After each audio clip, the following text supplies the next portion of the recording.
They found it in the snow on January 8, 1945, half buried in frozen mud outside a farmhouse near Malmedy, Belgium. A German technical intelligence officer, Hauptmann Werner Krauss, crouched beside the mangled shell casing, his breath forming clouds in the winter air. The Americans had been shelling German positions for 3 days during the Battle of the Bulge, and this particular round had failed to detonate on impact. It had simply buried itself in the earth, intact. Krauss brushed snow from the fuse mechanism at the shell's nose. What he saw made him stop breathing. The device was impossibly small, impossibly complex. Inside a casing no larger than a man's thumb was what appeared to be a complete radio transmitter and receiver. Vacuum tubes, smaller than anything German industry produced. Circuitry so miniaturized it seemed like something from a theoretical physics paper, not a mass-produced artillery shell. And this was American. This was supposed to be American engineering. The same Americans whose automotive industry the Germans had studied with mild contempt before the war. If you're enjoying this deep dive into the story, hit the subscribe button and let us know in the comments from where in the world you are watching from today. Krauss had the shell carefully transported to the Wehrmacht testing facility at Kummersdorf, 40 kilometers south of Berlin. Within a week, Germany's best engineers were examining it under laboratory conditions. They X-rayed it. They measured every component. They tested the vacuum tubes. They analyzed the circuitry. And slowly, piece by piece, they understood what they were looking at. The Americans had invented a proximity fuse, a shell that didn't need to hit its target, a shell that detected when it was near an aircraft or ground target and detonated automatically at the optimal distance for maximum destruction. The implications were staggering. German anti-aircraft crews had been reporting disturbing patterns for months. American bombers were flying through flak barrages that should have been devastating. Shells were exploding near aircraft without direct hits, close enough to shred wings and kill crews, but at distances that should have been harmless misses. The Germans had assumed it was luck, or perhaps improved American gunnery training. It wasn't luck. It was technology. Technology so advanced that German scientists examining the captured fuse initially refused to believe the Americans had developed it themselves. They assumed, incorrectly, that the British must have designed it. This assumption revealed something fundamental about German thinking in 1945. Despite 3 years of evidence to the contrary, despite watching American industrial capacity produce ships, aircraft, and tanks in numbers that defied comprehension, German military leadership still believed that Americans were technologically inferior. They believed German engineering was the world's finest. They believed their scientists led in every field that mattered. They believed, even as their cities burned and their armies retreated, that German innovation would produce war-winning weapons that would reverse their fortunes. The proximity fuse shattered this belief, not immediately, and not completely, but definitively. Because the fuse was not just technologically advanced, it was mass-produced. American factories were building millions of these impossibly complex devices and installing them in artillery shells as standard equipment. The shells weren't rare experimental weapons. They were routine ammunition, and that changed everything. To understand what the proximity fuse meant to German engineers in January 1945, you need to understand what Germans believed about American engineering before the war.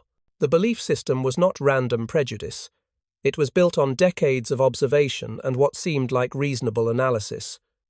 Germany, in the 1920s and 30s, had been a technological powerhouse. German universities produced Nobel Prize winners in physics and chemistry. German companies like Siemens and Zeiss led the world in precision instruments and optics. The German chemical industry had invented synthetic rubber, synthetic fuels, and countless industrial processes that other nations copied. German aircraft designers created innovative bombers and fighters. German engineers developed diesel engines, advanced metallurgy, and sophisticated manufacturing techniques. Americans, by contrast, were seen as excellent at mass production but poor at innovation. Henry Ford had revolutionized automobile manufacturing. Yes, but he had done it through simple, repetitive processes that required minimal skill. American products were cheap and abundant, but they lacked sophistication. German engineers pointed to American cars with their simple designs and crude tolerances. They noted that American machine tools, while adequate for basic work, couldn't match German precision. They observed that in fields requiring theoretical knowledge and advanced mathematics, physics, chemistry, and engineering sciences, Europeans led and Americans followed. This perception was reinforced by what Germans saw of American military equipment in the early war years. The Lee Grant tank the British received through Lend-Lease was an awkward design with a high profile and a hull-mounted 75mm gun that limited its effectiveness. The early model Shermans had thin armor and gasoline engines that burned easily. American bombers like the B-17 lacked the speed and defensive armament to survive against German fighters without fighter escort. None of this suggested technological sophistication. German military planners in 1941 and 1942 acknowledged that America had superior production capacity. They knew American factories could build more tanks, more aircraft, more ships than German industry, but they believed quality would offset quantity. A single Tiger tank was worth 10 Shermans. A single Me-262 jet fighter was worth 50 P-51s. German technological superiority would allow outnumbered German forces to destroy larger but less capable American armies. This was not propaganda for public consumption. This was what German generals and scientists genuinely believed. The belief extended to electronics and advanced technology. Germany had invented radar, or so they claimed. British cavity magnetrons were impressive, but German scientists believed they would catch up. German V-weapons, the V-1 flying bomb and V-2 ballistic missile, were technological marvels that no other nation had deployed operationally. German submarines used advanced schnorkel systems and new torpedo designs. German scientists were working on jet aircraft, rocket interceptors, and guided missiles. The technological war was Germany's to win, and then they found the proximity fuse. And they had to reconsider everything they thought they knew about American engineering capability.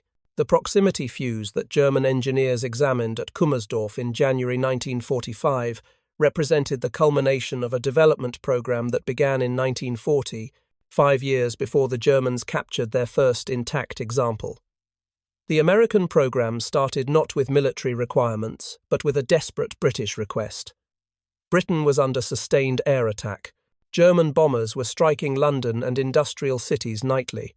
British anti-aircraft guns were firing thousands of shells, but the hit rate was abysmal. Conventional fuses required a direct hit or a precisely timed detonation to damage an aircraft. Direct hits against fast-moving aircraft at altitude were rare. Time fuses required gunners to calculate the exact distance to the target, set the fuse accordingly, and hope the aircraft didn't change altitude or speed. British scientists had been working on a solution since before the war, but they lacked the resources to develop it, while simultaneously working on radar, code breaking, and countless other urgent projects. They approached the Americans. In August 1940, the Tizard mission, a British technical delegation, arrived in the United States carrying radar cavity magnetrons, detailed plans for jet engines, and specifications for what the British called a radio proximity fuse. The concept was theoretically simple. Build a tiny radio transmitter into a shell. The radio would transmit a signal continuously. When the shell approached a large metal object like an aircraft, the reflected signal would increase in strength. When the reflection reached a certain threshold, a circuit would trigger detonation. The shell would explode near the target, without requiring a direct hit. The engineering challenges were enormous. The fuse had to be small enough to fit in a standard shell nose, no more than 12 centimeters long and 5 centimeters in diameter. It had to be rugged enough to survive being fired from a gun, withstanding accelerations of 20,000 times the force of gravity. It had to be reliable, functioning correctly after weeks or months in storage, after being transported across oceans, after temperature extremes. It had to be safe, not detonating prematurely or being triggered by friendly aircraft, and critically, it had to be manufacturable in massive quantities at reasonable cost. American scientists at the National Defense Research Committee took on the challenge. The Section T team, led by Merle Tuver at the Johns Hopkins Applied Physics Laboratory, began development in September 1940. They had to miniaturize vacuum tubes to sizes previously thought impossible. They had to design circuits that could function reliably despite the shock of gun firing. They had to develop battery technology that could power the fuse for the few seconds of flight time. They had to solve problems in radio engineering, mechanical engineering, electrical engineering, and manufacturing engineering simultaneously. By January 1943, the first proximity-fused shells were being produced. By June 1943, they were being shipped to combat zones with strict security protocols. Shells equipped with proximity fuses were initially forbidden for use over land where they might be captured intact. They were reserved for anti-aircraft defense of naval vessels, where any unexploded shells would sink in the ocean. The first combat use came in the Pacific Theater, where American ships defending against Japanese air attacks suddenly found their anti-aircraft effectiveness increased dramatically. Hit rates improved by a factor of 5 or more. The proximity fuse that German engineers disassembled at Kummersdorf was designated by the Americans as the Mark 53. It measured 4.8 inches long and 2 inches in diameter. Inside this impossibly small space were 24 separate components, including 5 vacuum tubes, a battery, a capacitor, resistors, an antenna, a safety switch, and the explosive initiating mechanism. The vacuum tubes were revolutionary. Standard vacuum tubes used in radios and other electronic equipment in 1945 were several inches tall. The tubes in the proximity fuse were miniaturized to dimensions measuring less than 1 inch in length and a 1/4 inch in diameter.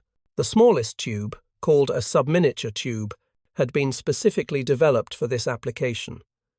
Western Electric, Sylvania, Raytheon, and other American manufacturers had invested millions of dollars in developing production techniques for these tubes. The tubes had to be manufactured to tolerances measured in thousandths of an inch. The glass envelopes had to be perfectly sealed.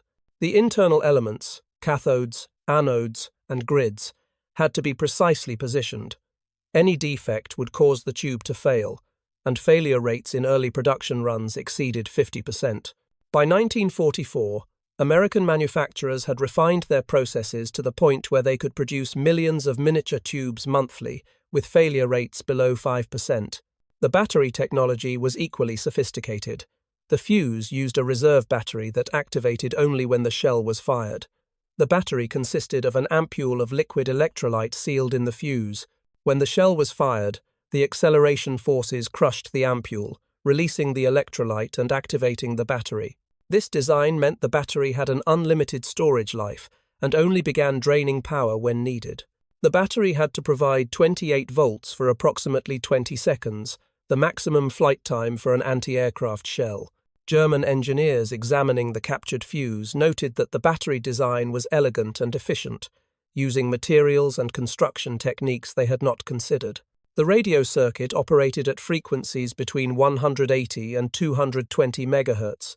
This frequency range was chosen because it provided good reflection from metal objects while minimizing false triggering from ground clutter or rain. The transmitter produced a continuous wave signal. The receiver detected reflected signals. When the shell approached within approximately 70 feet of a metal object, the reflected signal strength increased dramatically. A circuit compared the transmitted and received signals. When the phase relationship between them indicated the shell was at optimal detonation range, the circuit triggered a thyrotron tube, which fired a small explosive charge, which detonated the main shell. The safety mechanisms were particularly impressive to German analysts. The fuse included a centrifugal switch that prevented arming until the shell had been spinning at high velocity for at least 1 second. This prevented accidental detonation if a shell was dropped or if a gun misfired. The fuse also included a self-destruct mechanism that detonated the shell after approximately 40 seconds if no target was detected. This prevented unexploded shells from becoming ground hazards. The entire system had to function reliably after enduring accelerations exceeding 20,000 G when fired from a 5-inch naval gun or 3-inch anti-aircraft gun. German engineers calculated that building such a device in laboratory conditions, as a handcrafted prototype, would require weeks of work by skilled technicians. Building it in quantities of thousands or millions seemed impossible. The precision required, the quality control needed, the training necessary for assembly workers. All of it suggested this should be a rare experimental weapon produced in limited numbers for special operations. But intelligence reports indicated otherwise. American ships were firing proximity-fused shells by the thousands. American anti-aircraft batteries in Europe had begun using them over land during the Battle of the Bulge, suggesting the Americans had so many they no longer worried about capture. The shells were being expended at rates, suggesting production measured in millions, not thousands. The full scope of American proximity fuse production became clear to German intelligence in February 1945 through captured documents and interrogation of American prisoners. A technical intelligence summary prepared for the Wehrmacht High Command in late February detailed what German analysts had learned. The report made for devastating reading. American production of proximity-fused shells had reached 2.3 million units by the end of 1944. Production was continuing at rates exceeding 200,000 shells per month. More than 40 American companies were involved in manufacturing components and assembling fuses. The manufacturing process the Americans had developed was described in the intelligence report with something approaching disbelief. Western Electric's factory in Burlington, North Carolina, employed more than 3,000 workers, mostly women, assembling proximity fuses. The factory operated 3 shifts, 24 hours per day, 7 days per week. Each fuse moved through 42 separate assembly stations. Workers at each station performed a single repetitive task: install a capacitor, solder 2 connections, test for continuity, move to next station. The entire assembly process took approximately 4 hours from bare shell casing to completed fuse, ready for installation in an artillery shell. Quality control was maintained through statistical sampling and testing. Every 100th fuse was function tested by mounting it in a test fixture that simulated the acceleration of gun firing and verified that all components functioned correctly. Rejected fuses were disassembled and analyzed to identify manufacturing defects. Process improvements were implemented continuously. In January 1944, the rejection rate was 18%. By December 1944, it had been reduced to 4%. This meant that 96 out of every 100 fuses rolling off the production line were fully functional. The German report included a comparison with German manufacturing capabilities. Germany had attempted to develop its own proximity fuse, designated Kugelblitz, beginning in 1942. The program had produced functional prototypes by late 1943. The prototypes worked, but were too expensive and complex for mass production. German industry lacked the capacity to produce miniature vacuum tubes in quantity. German factories were already strained, producing conventional weapons, and could not be retooled for proximity fuse production without reducing output of artillery shells, ammunition, or other critical items. The Kugelblitz program was eventually abandoned in mid-1944 after producing approximately 300 experimental units. The intelligence officer who compiled the report for Wehrmacht leadership concluded with an assessment that cut to the heart of Germany's industrial crisis. He wrote that American industry had achieved what German industry could not: the mass production of highly complex electronic devices at costs and quality levels that made them practical for routine combat use. He noted that this was not an isolated example.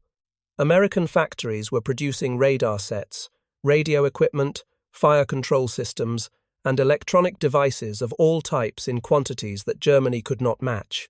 He observed that American workers, despite being less educated on average than German workers, were producing higher quality electronics through superior manufacturing processes and quality control systems. If you find this story engaging, please take a moment to subscribe and enable notifications. It helps us continue producing in-depth content like this. The report reached Hitler's headquarters on February 23, 1945. There is no record of Hitler's reaction, but the report was distributed to senior commanders and armaments officials. Albert Speer, the armaments minister, noted in his memoirs that by early 1945 it had become undeniable that Germany had lost the technological war. The proximity fuse was simply one more proof point. Speer wrote that German scientists and engineers had believed throughout the war that German innovation would produce decisive weapons. They had counted on jet aircraft, ballistic missiles, new types of submarines, and advanced tanks to offset Allied numerical superiority. Some of these weapons had been deployed, but none had changed the war's outcome because they arrived too late and in too small numbers. Meanwhile, the Allies had developed their own technological innovations and had manufactured them in quantities that made them decisive. The psychological impact of the proximity fuse discovery rippled through German technical and military circles in the final months of the war. Veteran anti-aircraft crews who had spent years firing conventional shells at Allied bombers now understood why their effectiveness had declined so dramatically. The Americans weren't just flying more bombers. They weren't just better trained. Their bombers were protected by shells that exploded automatically at optimal range, creating kill zones that made evasive maneuvers largely irrelevant. A single proximity fused shell detonating within 70 feet of a bomber could shred control surfaces, kill crew members, and destroy engines. Conventional shells required direct hits or precisely timed detonations to achieve similar effects. German commanders calculated the impact on combat effectiveness using data from the Pacific Theater, where American ships had been defending against Japanese air attacks since late 1943. Before proximity fuses were introduced, American anti-aircraft guns required an average of 2,500 shells to destroy one attacking aircraft. After proximity fuses became standard ammunition, the number dropped to approximately 300 shells per aircraft destroyed. The improvement factor was 8-1. For Japanese pilots attacking American naval task forces, this meant near certain death. For American sailors manning anti-aircraft guns, it meant their ships were dramatically more likely to survive attacks. In Europe, the impact was equally significant but manifested differently. The Luftwaffe by 1945 was a shadow of its former strength, unable to mount large-scale attacks against Allied ground forces or bomber formations. But Germany still had extensive anti-aircraft defenses, protecting industrial cities and strategic targets. Allied bombers faced thousands of anti-aircraft guns on every mission over Germany. The introduction of proximity-fused shells fired from Allied anti-aircraft positions, defending forward bases and supply lines, meant that German aircraft attempting to attack these positions faced the same lethality that Japanese pilots experienced over the Pacific. The Battle of the Bulge in December 1944 and January 1945 marked the first large-scale use of proximity-fused shells over land. American commanders, confident that German forces lacked the technical capability to reverse engineer and manufacture the fuses, even if they captured intact examples, authorized their use against German ground forces. The results were devastating for German infantry caught in the open. A proximity-fused 105mm artillery shell detonating 20 feet above the ground created a lethal fragmentation pattern that covered an area 10 times larger than a shell detonating on impact. German soldiers who had learned to take cover in foxholes and dugouts, when they heard incoming artillery, found that their prepared positions offered no protection against airbursts. German after-action reports from units that faced proximity-fused artillery described the experience as psychologically crushing. Soldiers wrote of shells that seemed to find them even when they were dug in. They described impossible accuracy, as if American gunners could see them and time detonations precisely. They didn't understand that the shells were timing themselves, detonating automatically at optimal height. The effect was to make artillery far more effective against personnel, while simultaneously making traditional defensive techniques largely useless. A German infantry officer captured in late January 1945 told American interrogators that his battalion had lost more men to artillery in 2 days of fighting than in the previous 3 months combined. He described his soldiers' morale collapsing as they realized they had no defense against the American shells. He noted that his men had endured years of combat on the Eastern Front against Soviet artillery and had developed effective survival techniques. Those techniques, digging deep, moving during bombardments, using terrain for cover, were useless against shells that detonated in the air above them. The officer's testimony revealed something deeper than tactical adjustment. It revealed the erosion of German soldiers' belief in their military's competence and technological edge. For years, German propaganda had emphasized German technical superiority. German weapons were better designed. German engineering was more sophisticated. German innovation would produce war-winning weapons. But here was an American weapon that German industry could not match, being used in such quantities that it fundamentally altered the tactical balance on the battlefield. And it was not even the Americans' most impressive technological achievement. That distinction belonged to the atomic bomb, which German scientists had been aware was theoretically possible, but which German resources had been insufficient to develop. The German Technical Intelligence Report on the proximity fuse reached Wehrmacht commanders in early March 1945, at a time when Germany's military situation had deteriorated beyond recovery. Soviet forces were approaching Berlin from the east. American and British armies had crossed the Rhine. German industrial production was collapsing under Allied bombing. The information about American proximity fuse manufacturing capability should have been strategically valuable. It should have informed defensive planning and tactical adjustments. But by March 1945, Germany lacked the resources to act on intelligence regardless of its quality. German anti-aircraft crews defending the remaining industrial centers and transportation networks received no new equipment or modified tactics in response to the proximity fuse discovery. They continued firing conventional shells at Allied bombers because Germany had no alternative ammunition to offer them. German infantry units facing American artillery continued using the same defensive techniques they had developed on the Eastern Front, digging deeper foxholes and dispersing more widely, because no other options existed. The knowledge that American shells would detonate automatically at optimal height above their positions changed nothing about their tactical situation except to make it psychologically worse. Hauptmann Werner Krauss, the intelligence officer who had found the first intact proximity fuse near Malmedy, spent February and March 1945 writing reports and briefing senior officers. He later recalled, in post-war interviews conducted by American historians in 1951, that his briefings were received with what he described as fatalistic resignation. Officers acknowledged the information, understood its implications, and then returned to their duties without apparent emotional reaction. Krauss believed this was because the proximity fuse was simply one more piece of evidence in an overwhelming case that Germany had lost the technological and industrial war. By early 1945, most German officers privately understood the war was lost. New evidence of Allied superiority merely confirmed what they already knew. The psychological impact on German soldiers and junior officers was more pronounced. Men who had believed German propaganda about technological superiority now faced undeniable evidence that the opposite was true. The proximity fuse was not the only such evidence. German soldiers had seen American supply abundance, the endless convoys of trucks, the mountains of ammunition and fuel, the replacement equipment that appeared within days of losses. They had watched American artillery fire thousands of shells in single bombardments, while German batteries rationed ammunition to a few dozen rounds per day. They had witnessed American air superiority, with Allied aircraft operating freely over German territory, while the Luftwaffe appeared only occasionally.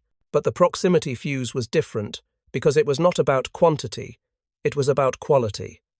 It was sophisticated technology that Germany could not match even in small quantities.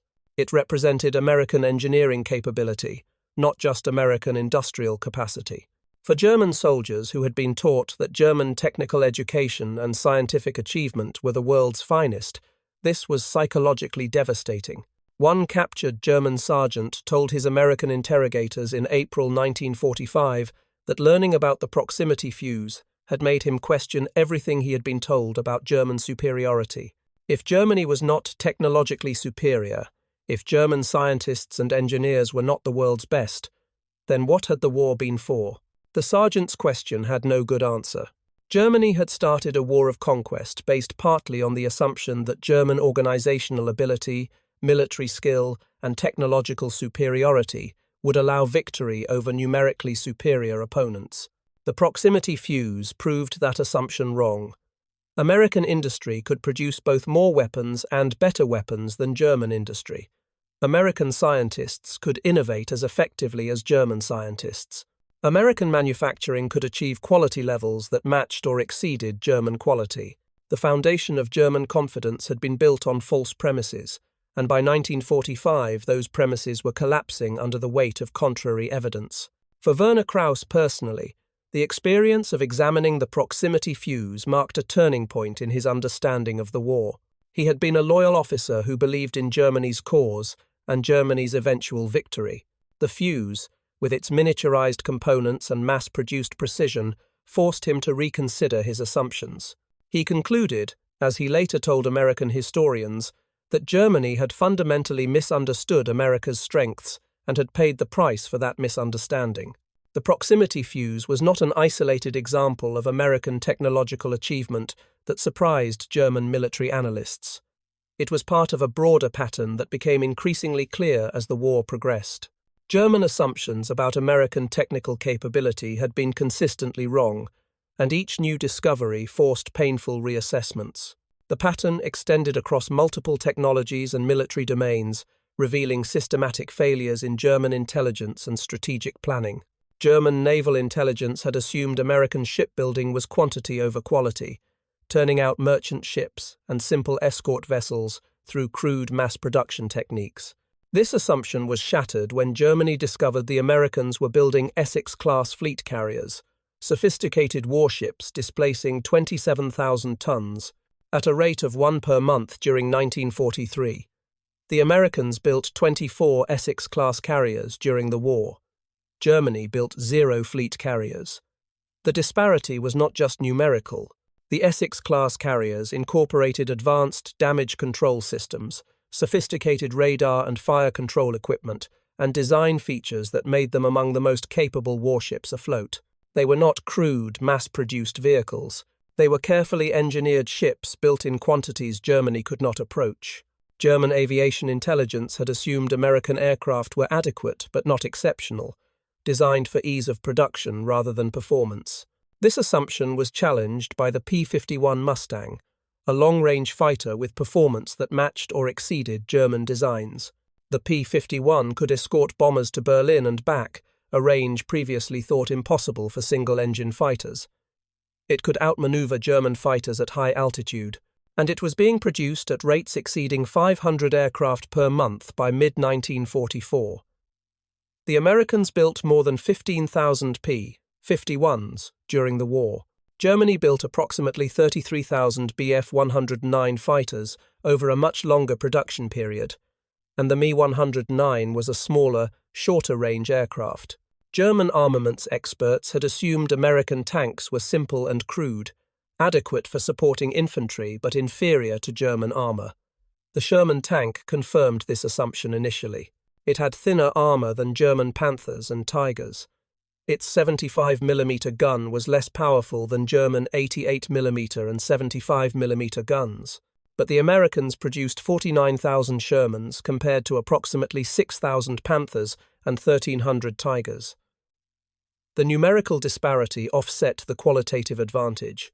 Moreover, later Sherman variants mounted 76mm high-velocity guns and had improved armor.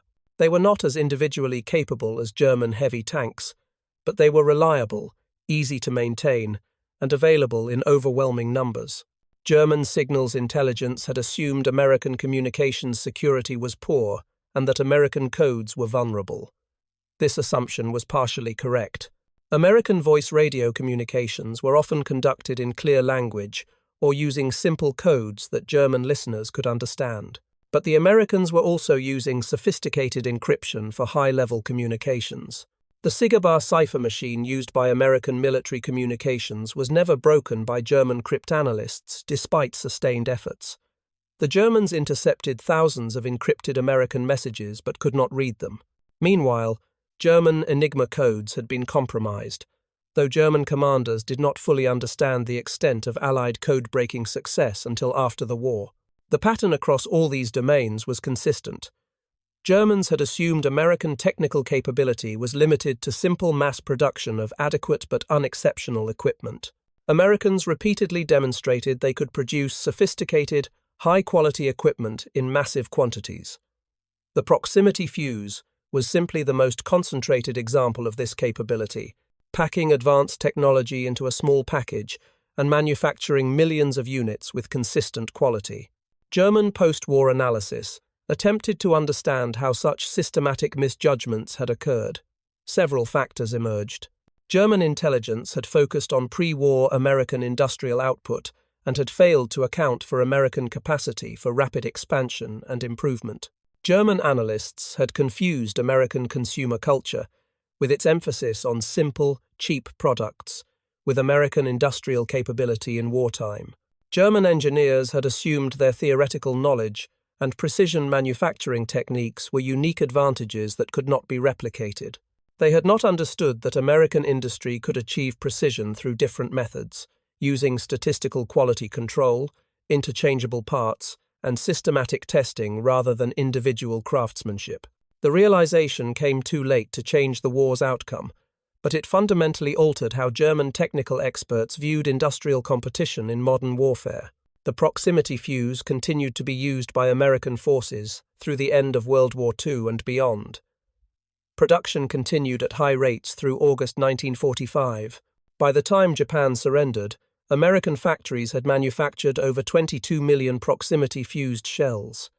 The fuses were used in the Pacific Theater against Japanese aircraft with devastating effectiveness. They were used in the final campaigns in Europe against German ground forces.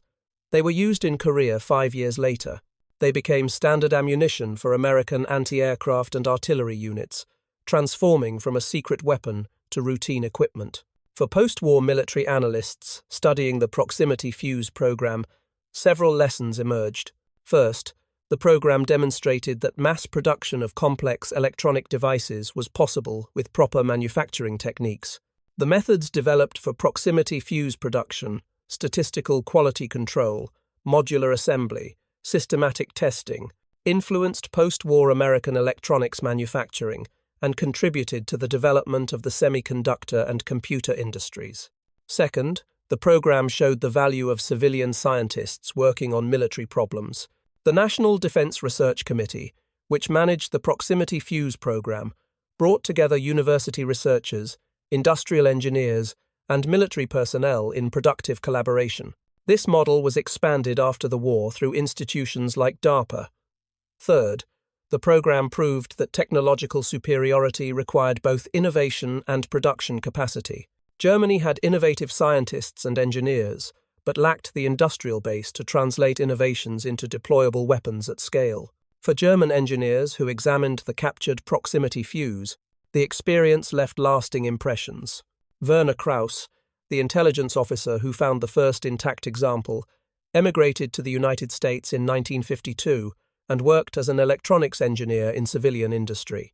He gave occasional interviews to military historians about his wartime experiences. He consistently emphasized that the proximity fuse had represented, for him, the moment when he understood that Germany had lost not just the military war, but the technological war. He noted that many German officers and scientists had consoled themselves during the final months of the war with the belief that German innovation, represented by jet aircraft and ballistic missiles, would eventually produce victory or at least force a negotiated peace.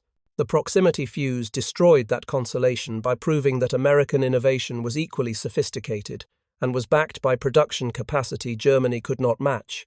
The fuse that Krauss found in January 1945, partially buried in frozen mud outside Malmedy, now resides in the collection of the Smithsonian National Museum of American History in Washington. It sits in a display case alongside other technological artifacts from World War II. Museum visitors can see the small device, no larger than a man's fist, that represented such a profound shift in military technology. The display notes explain its function and its significance, but the numbers on the placard cannot fully convey what the device meant to the men who discovered it, to the German engineers who disassembled it with growing disbelief, to the soldiers on both sides whose lives were changed by its existence. The story of the proximity fuse is ultimately a story about assumptions and reality, about believing you understand your enemy's capabilities and then discovering you were fundamentally wrong. German military and technical leadership entered the war confident in their technological superiority. They believed German science, German engineering, and German precision manufacturing were unmatched. They believed American industry could produce quantity, but not quality. Each assumption was tested against battlefield reality, and each assumption failed the test. The proximity fuse was simply the most concentrated disproof, a device so sophisticated that German engineers initially refused to believe Americans had designed and built it, mass-produced in quantities so large that it became standard ammunition.